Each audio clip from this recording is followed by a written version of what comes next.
Today marks the beginning of National Police Week, a time to recognize and honor our men and women in blue. The safety of our communities is not possible without law enforcement officers. While Democrats at all levels of government have called for defunding the police, we know they need greater support and greater funding. They serve as a boundary between functioning society and a lawless one. As crime rates continue to skyrocket across the nation, their mission has never been more challenging or important. In Alabama, Birmingham, this week, murder rates were shown to increase 40% from 2020 to 2021. By the end of 2021, 12 major U.S. cities broke homicide records. These staggering statistics are only made worse by the rapid uptick in the supply of deadly, illegal drugs in our communities. As of March, over 150 people a day die from overdoses related to synthetic opioids like fentanyl.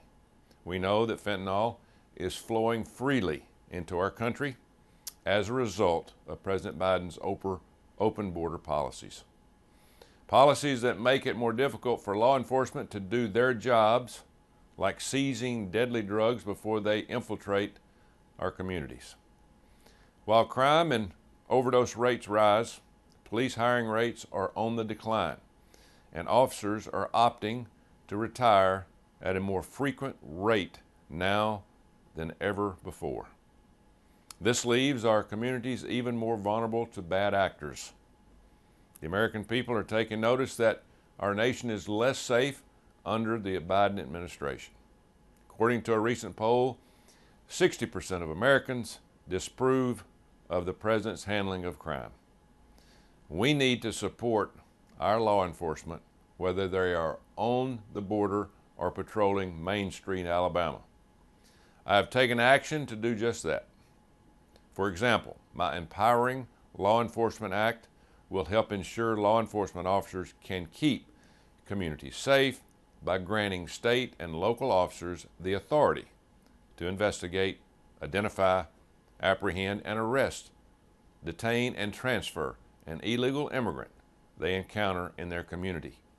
Previously, only federal law enforcement officers were able to take such actions. I value the conversation I have had with our men and women in uniform, and I'm constantly working to find ways I can help support them.